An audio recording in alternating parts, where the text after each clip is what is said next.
Como dije más de una vez, considero que si no hacía lo que hice, vos ni nadie se hubiera enterado de todo lo que estaba pasando,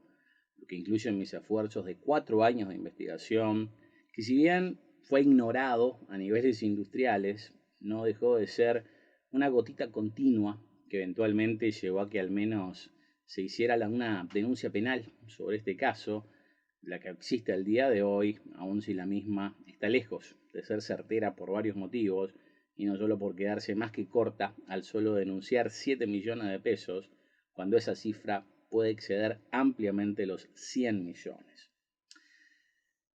Aún sin que yo lo supiera, muchas de estas gotitas llegaron a manos de la que en aquel entonces era la diputada Graciela Bianchi, al día de hoy senadora, que en febrero del 2019 llamó a la sesión permanente a la ex ministra María Julia Muñoz y Sergio Mautone, director de Cultura, quien ya había dejado de ser el presidente del CONAEF para aquel entonces, después de no solo la denuncia penal que le hicieron por apropiación ilícita, sino también los informes lapidarios, tanto de un abogado de la propia Dirección Nacional de Cultura, a quien presionaron de mil maneras para que cambiara los resultados de su investigación, cosa que escucharán de su propia boca, sino también el informe de la Contaduría General de la Nación, que confirmó y expandió estos resultados, motivo por el cual todo esto se mantuvo en secreto hasta que eventualmente, casi un año después, salió el informe de la Auditoría Interna de la Nación, donde fueron más al hueso y como yo tuve que ver con esa investigación y ayudé a que se hiciera, al menos en la recta final, tuve los resultados. Apenas salieron y ya no tenía sentido seguir ocultando ni esas auditorías, ni el sumario, ni lo de la Contaduría General de la Nación. Y como no creo que haya mejor forma de desenmascarar a alguien que dando a conocer lo que dijo con sus propias palabras, por acá les voy a dejar dos extractos de ese llamado a la sección permanente que no solo tiene que ver con este tema, sino que van a ver que hablan específicamente de mí. ¿Por qué la señora ministra considera que esos datos son confidenciales? Yo supongo que se refiere, no hay tales datos confidenciales en lo que tiene que ver con estos fondos. No estoy por lo menos entendiendo la pregunta. Y como la señora diputada en algún momento hizo referencia a una situación vinculada a los fondos de incentivo, que aprovecho de decir, no dependen de la Dirección de Cultura, sino que son un fideicomiso, tal vez deba interpretar que se está refiriendo a una solicitud de informe que sí hemos recibido de una persona que ha sido sistemáticamente desestimada por los jurados externos a los proyectos que ha presentado. Esta persona presentó aproximadamente, no quisiera mentir el número, pero digamos más de 100 pedidos de informes basándose en la Ley de Acceso a la Información Pública, razón por la cual se hace una consulta a la unidad, quien es la que recomienda la declaración de confidencialidad para no seguir acudiendo y apelando a una persona que yo creo que debiera ser conocida. Invítenla al Parlamento y podrán sacar ustedes sus conclusiones de su punto de vista y de su visión de la vida y del mundo. Una de las personas que perdió, que dice que no se le ha dado acceso a la información pública, se le contestaron más de 100 veces lo mismo. Por eso se consultó a la unidad de acceso a la información pública, que firmada por el doctor Del Piazzo Hijo, dijo que declaráramos que no había más que contestar y que era confidencial, porque en realidad no podemos usar los dineros públicos en hacer 30 resoluciones por semana para una misma persona. Empecemos por el principio. Dentro de las pruebas que tienen en la descripción de este y todos los videos van a encontrar varias cosas, entre ellas dos declaraciones de confidencialidad que emitió el MEC al respecto de los centavos contables de los fondos de incentivo cultural. La primera, fechada en septiembre del 2017, con firma de la ministra Muñoz, y la segunda, con fecha de noviembre del 2017, ratificando la confidencialidad declarada en septiembre, con la única diferencia que esta, en vez de la firma de la ministra normal, tiene la firma de la ministra interina ya que se ve que María Julia estaba de vacaciones, cosa que se merece por que mantiene tanto, creo que debe cansar un montón. Con lo que, ahora que escucharon lo que ella dijo en el video, díganme, ¿es verdad lo que ella dice o no? ¿Y saben qué es lo que es peor de todo? Que acá mismo se nombra un montón de otros fondos a la cultura, en los que también esta gente estaba involucrado, y se dice que en todos pasa lo mismo, por lo que estos problemas pueden ser mucho más grandes que solamente lo concerniente a los fondos de incentivo cultural. Esta confidencialidad tendría que ser literalmente imposible por varios motivos, entre ellos que la propia ley que lo regula, la 17.930, artículo 249, dice que esto no solo no tendría que ser confidencial, sino que tendría que tener acceso público todo el mundo, pero les voy a ser sincero también. Para el momento que me dieron estas dos declaraciones de confidencialidad, que por lo que acaban de decir estos dos jerarcas supuestamente no existen, yo no sabía de la existencia del artículo 249, más allá de que me parecía descabellado de que dijeran esto, digo, que algo público, algo de dineros públicos fuera confidencial, con lo que hice una queja a GESIC, o la Unidad de Acceso a la Información Pública en Presidencia, o UAIP de acá en adelante, por si no saben qué quiere decir, para que me dieran la información, o para que los presionaran a ellos, a que me dieran esta información que yo entendía que no podía ser secreta, aún sin saber lo del artículo 249. Y después de varias vueltas, entre ellas reuniéndome con 3 de sus abogadas, ellas también llegaron a la misma conclusión que yo, que me tenían que dar estos balances,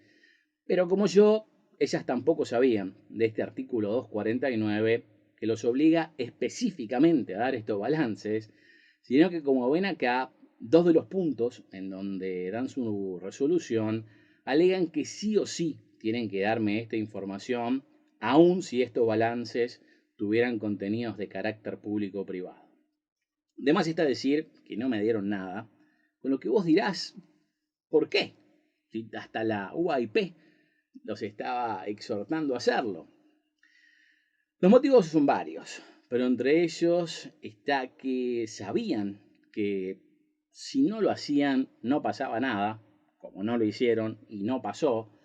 además de que el hecho de que en ese momento simplemente no los tenían, sino que hasta el día de hoy no los han hecho, o sea, hoy, en octubre del 2020 por lo menos, todos los balances de estos años nunca fueron creados. Supuestamente hubo al menos 2 investigaciones que trataron de llegar a la conclusión de a dónde fue a parar el dinero, pero esa conclusión, para empezar, supuestamente decía la denuncia está mal, porque solo está denunciando un faltante de 7 millones, lo que es imposible. Así que, por más que la UAIP de todas formas no podía hacer mucho a la hora de pedir que me dieran estos balances, aun si le ponían una pistola en la cabeza a la ministra Mautone y todos los del FI, no podían darme algo que simplemente no existía. ¿Y cómo se puede comprobar que esto no existía? Por el simple hecho que esto es lo que dijeron a mediados del 2019, o sea, esto de que lo declararon confidencial y por eso no me dieron el material, pero uno de los hallazgos de la Auditoría Interna de la Nación, que se terminó en julio del 2019, dice que no tenía número de RUT, esto siendo lo primero que necesitan para presentar este informe donde sea, aparte de que dice que no lo presentaron, pero el tener el número de RUT es como el primer paso para poder presentarle estos informes a alguien. O sea que no solo no lo presentaron, sino que de haberlos hecho, cosa que no hicieron, no tenían forma de dárselos a alguien que los chequeara en otra parte del gobierno, recién tramitando su número de RUT en diciembre del 2019 y como consecuencia de las observaciones que hizo la Auditoría Interna de la Nación, lo que demuestra que nunca tuvieron ni intenciones de hacer lo que dice el artículo 249, ya que de haberlas tenido, primero tenían que tener ese instrumento del número de RUT para presentarlos en algún lado, pero nunca ni siquiera lo tramitaron. Este es el motivo por el cual me declararon la información confidencial por partida doble, lo que espero que se sume a otra de las denuncias de la causa. Porque esto ya no es cosa de que no cumplen con la ley, que no presenten balances, que se roben la plata y todo lo otro, sino que se animan a mentir en cámara en el Parlamento, y si no fuera por este video que yo estoy haciendo ahora, vos nunca te enterabas de ello y ellos se salían con la suya, habiendo muchas más cosas que nadie informa y por eso vos nunca te vas a enterar de todas las otras chanchadas que se cometen por ahí. Por eso es que tuve que hacer esto. Si no, ¿de qué otra manera te enterabas?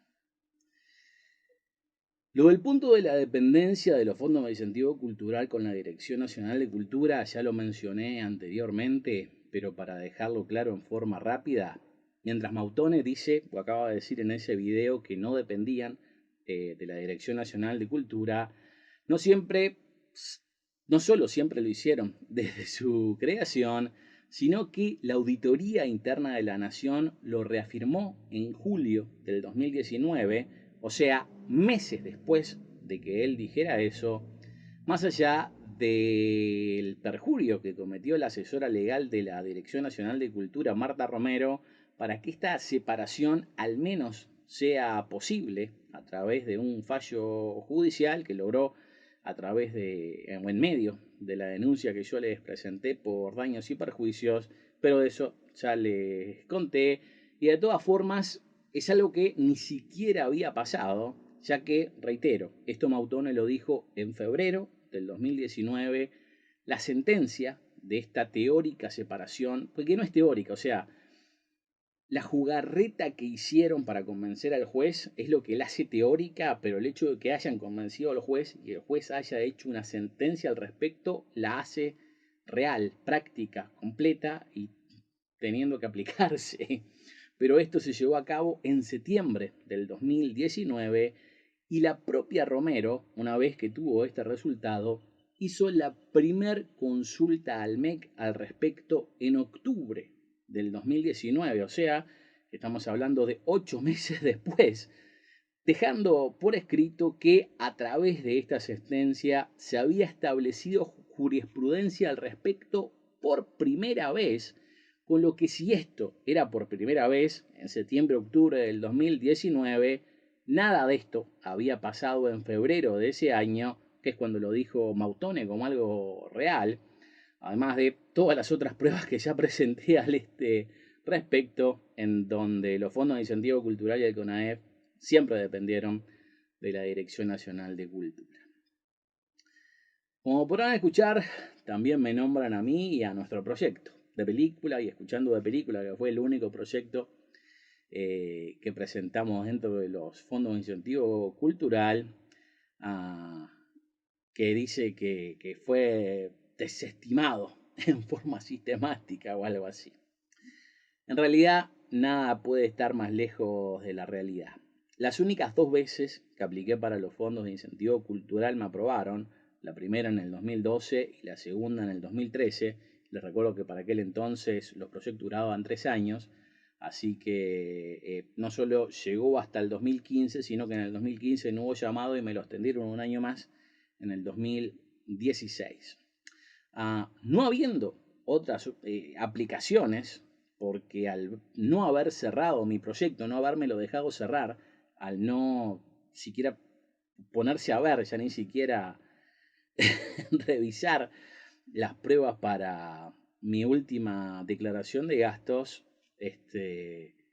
no solamente me dejaron en un limbo ilegal, en donde no tengo derecho a aplicar siquiera para los fondos de incentivo cultural, haciéndome esta trampa simplemente para cortarme el diálogo, entre otras cosas para que no me fuera posible aplicar y así los dejara de joder a futuro, o al menos eso era el plan. Obviamente no lo lograron. ¿Y cómo puedo decir esto con tanta seguridad? Porque entre otras cosas, nuestro programa recibió declaraciones de interés cultural por parte de 4 ministerios y 14 departamentos, este programa tan terrible que fue desestimado por los jurados, con la particularidad que la primera declaración de interés ministerial vino a través del Ministerio de Educación y Cultura, y adivinen quién la firmó. El mismísimo Mautone. ¿Creen que estará mintiendo?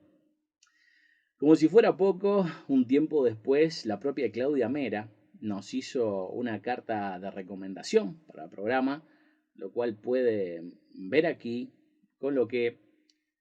creo que esto demuestra una vez más que no se le puede creer nada a esta gente. Siguiendo con lo que dice Mautone, hace referencia a mis pedidos de acceso a la información pública, que es verdad, hice un montón y me alegra saber que los volví locos. A gran parte de la información que tengo la conseguí a través de estos pedidos de acceso a la información pública, ya que me servían de todos lados. Aun cuando me mentían, me servía porque tenía una mentira de ellos en las manos. Pero eventualmente la misma me fue cortada por la UAIP, que decidió declararme que estaba abusando del sistema, cuando era claro que la Dirección Nacional de Cultura no me daba la información que pedía, sino que no me respondía o me daba las cosas en forma parcial o directamente me mentía, como lo pude demostrar más de una vez y lo estoy demostrando ahora mismo. Ya que, por ejemplo, en el caso de los balances anuales, no es que, o sea, tenían que hacerlos por ley, pero aun si quisieran dármelos, no me los dieron porque no los tenían y por eso los declararon confidenciales por partida doble. Y entre otros casos, pienso que ellos no anticipaban que yo iba a poder demostrar sus mentiras, como por ejemplo con lo que les comenté de la borrada de noticias de su página, cuando por suerte yo ya medio que había salvado toda la información que me interesaba, o por ejemplo cuando en su oficina, creo que en noviembre del 2017, fui llamado junto a mi contador, Claudia Mera, y el contador de los fondos de incentivo cultural, a firmar un documento para declarar el pago de recursos humanos como renta, o sea, lo que vendría a ser mi sueldo de la plata que había recibido, para después decirme por escrito que era algo que habían creado solo para mí y para ser usado por única vez, cuando claramente no contaban que yo había grabado la conversación que tuvimos en ese momento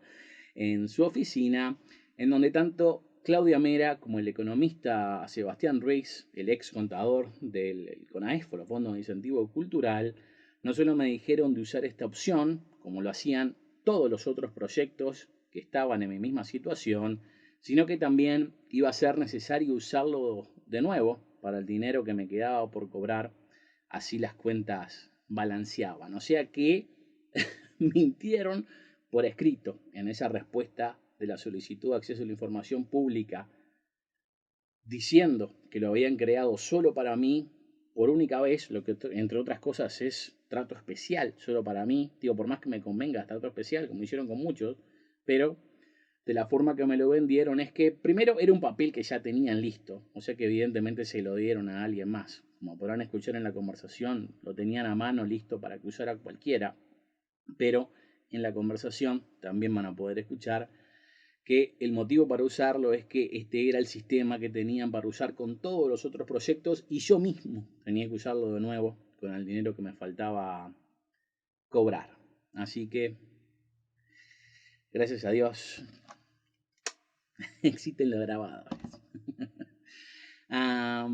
Por acá dice otra cosa interesante con respecto a los pedidos de acceso a la información pública,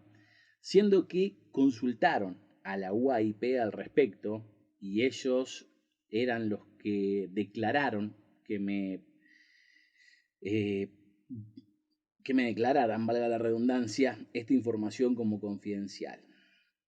Tengo que decir que cuando escuché esto por primera vez, que lo estaban diciendo en el Parlamento, me entró la duda si esto era así o no. Eh, Aún así, por ejemplo, tengo, como también ahora tienen ustedes dentro del paquete de pruebas, la declaración de la UAIP en donde dice que esta información no solo no es confidencial, sino que también tienen que dármela. Pero como que en ese momento todavía me quedaba un poquito de fe en la humanidad y me costaba creer que alguien se animara a mentir de esta manera en el Parlamento, que no sé si es tomado tan serio como mentir en la Corte, pero sabiendo que la asesora legal de la Dirección Nacional de Cultura, Marta Romero, mintió al menos 2 veces en casos de este tipo y le salió bien la jugada, como que aún si mintieran en la Corte, no tendría que sorprenderme en todo. La cosa es que con la demora que tuve para hacer esto, logré algo que me costó un montón. O sea, con la demora que tuve para llevar adelante estos videos y finalizar mi vida, entre otras cosas, eh, logré una reunión con el doctor Del Piazo, el presidente de la GESIP y la UAIP, a quien fui a preguntarle si esto había pasado, ya que como pueden escuchar en ese video, no solo nombran a la UAIP, eh, siendo los consultados por este tema, sino específicamente el doctor Del Piazo, presidente de esta unidad, grabación que tuve que van a poder encontrar también dentro de las pruebas. Según el doctor Del Piazo, cosa que me dijo hace literalmente 2 días, al momento que estoy grabando esto, el 16 de octubre, lo estoy grabando el domingo 18, en un rato que me dejaron libre acá en la casa. Según esto,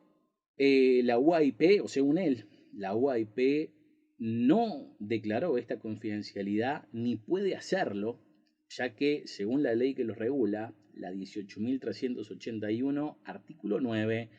tienen muy pocos parámetros para declarar esta confidencialidad y ninguno de ellos aplica en este caso, sino que, como ven, ellos mismos por escrito dijeron que era todo lo contrario, pero que en todo caso asume que capaz que se estaba refiriendo a la declaración de abuso, pero ese abuso no aplica para estos pedidos porque el abuso se hizo más de un año después. Hice muchos más pedidos entre medio. Lo que hasta ahí estoy seguro que sea cierto. Como sea, la ex encargada de la UAIP, la doctora Gatti, me dijo en el 2017 que desde ese tiempo, cosa que también van a tener dentro de las grabaciones, los abogados de esta gente los estaban presionando para que me declararan lo del abuso, pero como la escucharán a ella misma decir, esto no podían hacerlo porque el concepto de abuso no era algo que estaba previsto en la ley. Era, digo, como decir que no podía hacer pedidos de acceso a la información porque no me había bañado. Digo, era algo ridículo, más allá de que de todas formas eventualmente lo hicieron, con lo que sinceramente no sé de dónde salió la idea, pero sí por lo menos puedo probar que por lo menos un año antes de que me declararan el abuso, esta gente ya los estaba tratando de presionar para que lo hicieran. Según me dijo Del Piazo, presidente de AGESIC, yo soy uno de 2 casos en donde se inventó esto del abuso. No sé si quién fue primero, si el otro o yo. Pero en ambos casos era para estos pedidos específicos que hicimos y por eso no solo pude hacer más pedidos de acceso a la información después de eso, sino que me dijo que era un error lo que hizo el Ministerio de Educación y Cultura actual al decirme que no me daba la información que la UAIP los estaba exhortando a darme en el 2019 basándose en el abuso del 2018 y que por eso hiciera una queja al respecto. Lamentablemente, sabiendo los tiempos de todos los involucrados, sobre todo el tiempo que se toma la UAIP en dar una respuesta en donde no creo que nunca me la dieron dentro de sus tiempos legales, no voy a estar vivo, por más que haga un pedido para este tipo de cosas, para esperar una respuesta, literalmente, pero al menos lo tengo al doctor Del Piazo confirmándome que lo que dijo Mautone no era verdad tampoco en este caso. Como mínimo, la única cosa que puede festejar Mautone acá es que se le cumplió el deseo de que me conocieran. No habrá sido con una llamada al Parlamento de por medio, como él dice, pero pasar pasó y ahora le tocará a la justicia actuar al respecto. Lo que espero que haga con todo el peso de la ley,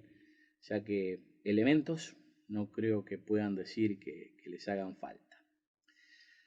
Como ven, esto mismo de la consulta a la UAIP y en específico al doctor Del Piazzo se repitió por parte de la ministra, que es lo que realmente me hizo dudar, porque literalmente no podía creer que los dos se hayan animado a tanto, pero es claro que no tienen límite, al menos en este aspecto de mentir de forma descarada en cámara y dentro del Parlamento. Definitivamente ellos me tenían que contestar estos pedidos. Si no lo hicieron es porque simplemente no podían, porque estos balances no existían y por eso se animaban a mentir por escrito o me daban la información en forma parcial en algunos otros pedidos, ya que, digo, por ejemplo, pedí las bases de todos los llamados y los adjuntos específicos para los proyectos audiovisuales que son creados por el ICAO, y creo que cuando me respondieron esa solicitud me dieron las bases de 3 llamados y nada concerniente al ICAO. Y después me dicen que, que por qué sigo haciendo pedido de acceso a la información. Este es uno de los motivos, porque me dan la información en forma parcial y no lo que estoy pidiendo. En la conversación con Del Piazzo, él, bueno, en realidad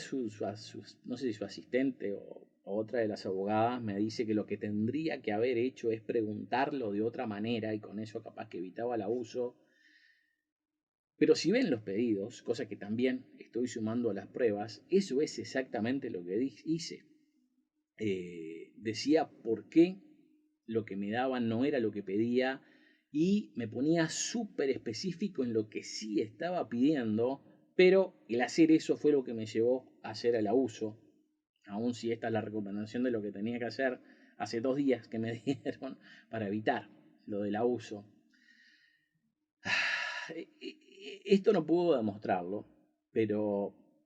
creo que acá hubo una combinación de 2 cosas. Los del ministerio salieron con la excusa de que no podían usar dineros públicos para esto, ya que asumo que era mejor que ellos se lo robaran directamente. Y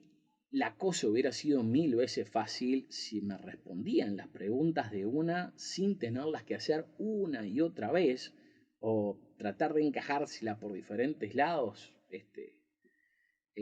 para ver si por fin me la respondían o al revés, si ellos trataban de encajarme estas respuestas erróneas por diferentes lados para ver si yo me dejaba de joder, porque eso pasó en más de una ocasión. Por ejemplo, una de las cosas que había pedido era la lista de proyectos que habían sido admitidos en los fondos de incentivo cultural fuera de llamado, y la respuesta no fue la lista de esos proyectos, sino el medio para buscarlos en donde se suponía que tenía que estar dentro de su página web, a lo que yo respondí que esa información tendría que estar ahí, pero no lo estaba, y aún de estarlo no se podía diferenciar, ya que estos proyectos fuera de llamado eran identificados con una letra diferente y esa letra no estaba dentro de esa lista. Lo que no, por más que dije esto, me trataron de dar esta información en forma presencial en un primer momento. O sea, me hicieron ir al MEC a retirar esta respuesta y me negué a firmarla porque, digo, al recibirla me di cuenta que no era lo que pedía. Después me mandaron la información por email por parte de Claudia Mera, a lo que respondí que no era lo que pedía y que porque ahí no estaba esa información que yo estaba buscando, y en todo caso el punto es que esta información tendría que estar ahí, pero no estaba, para que después me lo tratara de dar Romero en su oficina, cosa que van a poder escuchar en el audio de la conversación que tuvimos, donde también me rehusé a recibirla porque no era lo que pedía, y cuando hice la queja a la UAIP, me mandaron exactamente la misma información, en donde ahora le explicaba a la UAIP por qué esto no era lo que pedía, siendo cada vez más específico y largo en los mensajes para que se supieran por qué lo que me daban no era lo que yo necesitaba. Eventualmente, por más que hice esto, el resultado fue que estaba abusando del sistema y no pidiendo algo que no me estaban dando. De no creer. Según la ley de acceso a la información pública, como podrán escuchárselo decir a la doctora Gatti, y también lo mencionó el doctor Del Piazzo, si no me equivoco, hay otra forma, o sea, en el caso de que este camino de que la OAIP exhorte al ministerio o a la oficina pública que te dé la información y no te la da, puedes ir a pedirla adelante de un juez. Pero lamentablemente esto solamente se puede hacer a través de un abogado y como les contaba,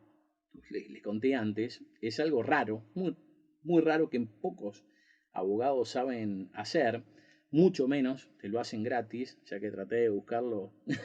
por todas maneras.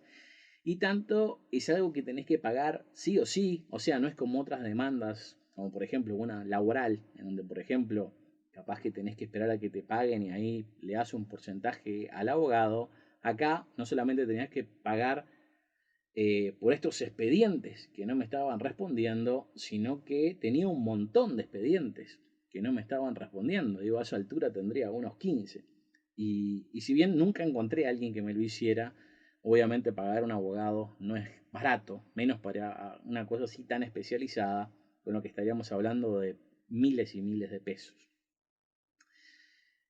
En todo caso, estas negativas se agudizaron o esta decisión final de declararme el abuso en lo que pueden ser presiones del MEC hacia la UAIP, se agudizó con mi último set de preguntas, en donde fui al hueso con varias cosas, preguntando por cosas que no tenían que ver solamente con los fondos de incentivo cultural, sino que estaban relacionados a ellos en forma tanto directa como indirecta, por más que toda la información que estaba solicitando era pública o tendría que serla. Al preguntarle los causales de la renuncia o de cómo se fue Claudia Mera de los fondos de incentivo cultural o la renuncia de alguno de sus contadores, además de la conexión que había entre los fondos de incentivo cultural y el festival FIS, que es una joda bárbara, ya que como pueden ver acá en su propia publicidad, esto era producido por los fondos de incentivo cultural, lo que no tiene sentido, porque los FI no producen nada, es una oficina administrativa que apenas reparte plata. Pero ¿qué pasaba? Esto hacía referencia, sin querer, y fueron tan bobos que lo pusieron por escrito en una publicidad, pero hacía referencia a varias jodas que hicieron entre ellos, como que, por ejemplo, este festival prometía a las empresas la devolución del 100% de los aportes, o sea, no 55% como si fueran un proyecto de Montevideo, no un 35% como si fueran oficial, no un 65% como si fueran del interior, sino el 100% de los aportes como si lo estuvieran donando al fondo global, o sea, directamente a los fondos de incentivo cultural. Y creo que acá, una vez que se dieron cuenta de que yo sabía de esta joda, hicieron hasta lo imposible para que me declararan lo del abuso, para ni siquiera tener que mentir al respecto de este tema, porque ya aún una mentira los estaría deschavando en esto, que fue una de las cosas más graves que han hecho. Digo, no sé si más graves porque hay tantas, pero está ahí en el top 10 por lo menos. Y de eso también van a encontrar grabaciones dentro de las pruebas en lo referente al organizador de este evento, que no lo conozco, no sé quién es, no le conozco la cara, pero como escucharán, le dicen el Flaco Neto, que asumo que ahora que hay sumariados y una denuncia penal debe estar sudando sangre. Y la verdad que no lo culpo, porque no es para menos, ya que Creo que esta gente lo primero que va a querer hacer es salvarse de ellos. Y el Flaco Neto va a quedar al final de la lista de los que se podrían salvar. Digo, al menos es lo que tendría que pasar con el Flaco Neto y con toda esta gente, ya que sinceramente no sé qué esperar del sistema judicial. Asumo que si vos que estás viendo esto ahora llegaste hasta acá, podrás coincidir conmigo que esto era mi única y última opción, ya no en teoría, sino que como verán, traté absolutamente todo para que esto saliera a la luz, siendo ignorado por todos los frentes. Y pese a eso, y pese a que aún tenemos una denuncia penal de por medio creada por el MEC, no se hizo como se debe, ya que, por ejemplo, ni Alejandro Denes ni Marta Romero están siendo procesados, por lo menos todavía, cosa que asumo que es posible que pase si Mautone, Mera y compañía empiezan a confesar las cosas para salvarse ellos, pero sinceramente no sé si se dará. Obviamente tendría que darse, pero acá hay intereses políticos de por medio y nunca se sabe qué es lo que puede pasar en ese caso. Si a vos, si vos te robás un pan porque tenés que darle de comer a tus hijos, seguramente vas en cana. Esta gente definitivamente tiene coronita, entre otras cosas. Hay cosas que yo sinceramente no le encuentro explicación a muchas de las cosas que pasan y con esto hasta de la coronita, que no tienen ni pies ni cabeza, que se hayan dado hasta durante este proceso, porque para que tengan una idea, después de que pasaran estas irregularidades y mientras Claudia Mera estaba en las cortes acusada por la primera apropiación ilícita después de todas estas jodas que cometió, estaba dando seminarios de gestión cultural en la Universidad Católica. Como si ella fuera la experta en esto, te pudiera enseñar cómo hacer las cosas bien, a no ser que esta sea una clase para que te enseñe a hacer las cosas mal, que fue lo que ella hizo, porque si no, ahora no estaría sumariada y con una denuncia penal de por medio. Y otra que tendría que caer es la ministra, al punto de que me asombra que hasta ahora, por lo menos en la prensa, no haya sido nombrada. En este caso, al menos esto era lo que pensaba hasta que me acordé que la vieja esa prueba de balas, no sé cuántos se acuerdan del accidente de tránsito que tuvo en el 2009 cuando era ministra de Salud, no ministra de Educación, mucho antes de entrar al MEC, pero en ese tiempo ella atropelló de atrás a una moto y resultó que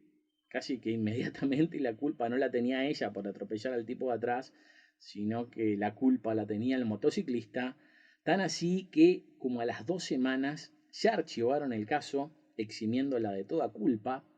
y lo peor de todo es que el pobre motociclista quedó vivo, aparte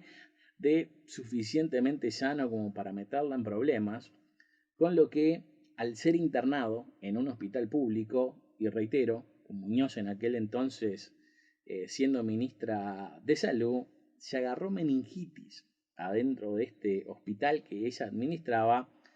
y a los meses terminó muriendo, por más que ahí le echaron la culpa de enfermedades previas que él ya tenía. Es más, y esto creo que es aún más increíble, pero obviamente se preocuparon de borrar casi todas las noticias en este aspecto de Internet, sobre todo las que tienen que ver con la demanda que después le hizo la familia de este motociclista muerto. Una vez que murió, la familia demandó a la ministra Muñoz, pero esto es prácticamente inexistente en el Internet y los invito a buscar esta información para ver que no la van a encontrar. En el único lugar que la ubiqué es en un diario panameño, que se ve que sus garras no llegaron hasta ahí, en donde van a ver esta noticia relacionada a que la familia quiso demandarla por matarlo a este tipo, Pero acá en Uruguay la borraron de todos lados, incluyendo el diario El Observador, que es el lugar de donde estos panameños citan que sacaron la noticia en forma original. Y si vas al diario El Observador, no solo esa noticia ya no existe, sino que borraron eso y vaya a saber cuántas cosas más. Y si no la borraron, por lo menos la cambiaron para que fuera inencontrable, ya que hasta la noticia de que se había accidentado está puesta con una fecha equivocada, 2 años después. Eh, Seguramente 100% por error. Está en el año equivocado de distraídos, que son estos pobrecitos. Tengo que decir que esto no me sorprende del observador, ya que, como también van a escuchar dentro de las grabaciones, una de las personas que me terminó contactando a mí a través de otra persona por este tema fue Camila Civils, que sinceramente considero que me hizo una jugada espectacular porque me hizo toda la historia para que le contara lo que había pasado en los fondos de incentivo cultural, ya que ella estaba interesada en dar a conocer esto en el diario El Observador, llamándome al diario y haciéndome ahí una entrevista con una colega en la recepción de la radio, cosa que me tendría que haber llamado la atención, porque que te tienen a una recepción y no una oficina para que nadie escuche, ya tendría que ser sospechoso, pero la promesa era que iban a seguir el caso y que, bueno, después de escuchar lo terrible que le había contado que estaba pasando en los fondos de incentivo cultural, le mandaron un mail a su editora para que empezara a dar a conocer esto. Pero, digo, de más está decir, ni Camila Civil se habló de esto, ni la editora nunca, ni me llamó, ni me respondió ni un mail. Y como si fuera poco, unas semanas después, Camila Civil tiene de invitada a Claudia Mera en su programa de radio, en donde la presentó como una gran amiga de una de sus columnistas fijas, y parece que conocía a todas las muchachas de este programa, a donde fue a hablar de su producción Los monólogos de la vagina, o sea, el espectáculo que según la legisladora Bianchi, Mera financió en forma ilegal a través de los fondos de incentivo cultural. Cosa que yo no puedo probar en ese caso, o sea, yo no puedo probar que Mera haya financiado los monólogos de la vagina con plata salida de los fondos de incentivo cultural. Aparentemente Bianchi sí, y por eso lo habrá dicho en el Parlamento. Yo me responsabilizo de que puedo probar que ella produjo otra obra teatral de forma ilegal de esta manera, pero no eran los monólogos de la vagina. Cosa que será parte del segundo paquete de pruebas, del que les voy a hablar más adelante. Y sinceramente no me quedan muchas dudas que la tierna de Camila me hizo largarle toda la información para dársela a Mera, porque justo en ese momento era donde la estaban echando de los fondos de incentivo cultural para llevarla a un museo que también depende de la Dirección Nacional de Cultura, y yo caí como un angelito. Y de ser así, la tengo que felicitar porque me la hizo súper bien. Lo que al menos explica por qué ella nunca ni se acercó a este tema, lo que al menos esta jugarreta que me hizo lo haría calificar como un buen motivo para no haberle dado pelota a algo tan importante, porque yo todavía estoy esperando escucharla hablar de esto. Digo, a esta columnista cultural que no habla del problema de los fondos de incentivo cultural, cosa que se extiende hasta el diario Observador en su conjunto, porque los invito a poner en el buscador del diario del Observador fondos de incentivo cultural y verán que la única noticia que tiene algo negativo al respecto es una noticia que es solamente para miembros, habla en forma completamente lateral de los fondos de incentivo cultural como parte del paquete de todas estas auditorías y encima es algo que no se puede leer a no ser por los miembros del diario. Después todo el resto son buenas noticias al respecto de los fondos de incentivo cultural, lo que como mínimo se me hace curioso, por llamarlo de alguna manera. En todo caso, creo que esto prueba que este caso puede llegar a morir en algún momento, se puede llegar a dejar de hablar de él, entre otras cosas porque creo que es claro que lo van a tratar de matar, como han hecho en otras ocasiones, y va a depender de ustedes que siga vivo, de que llegue a la justicia y que se haga justicia en vez de simplemente archivarlo o no investigarlo una vez más. Yo a través de esto considero que hice mi parte y no solo a través de esto, sino también dando mi vida por esto que sinceramente considero una causa, porque es algo en lo que creo de forma ferviente y creo que amerita que se haga esto. Con lo que les solicito que hagan lo posible para que esto no pase al olvido, como por ejemplo la denuncia de los familiares del motociclista que mató a la ministra Muñoz, fuera por el accidente que tuvo por la meningitis que se agarró en el hospital de la ministra Muñoz, ni todas las otras cosas que pasaron, en este caso de los fondos de incentivo cultural, que por varios motivos se quieren barrer abajo de la alfombra.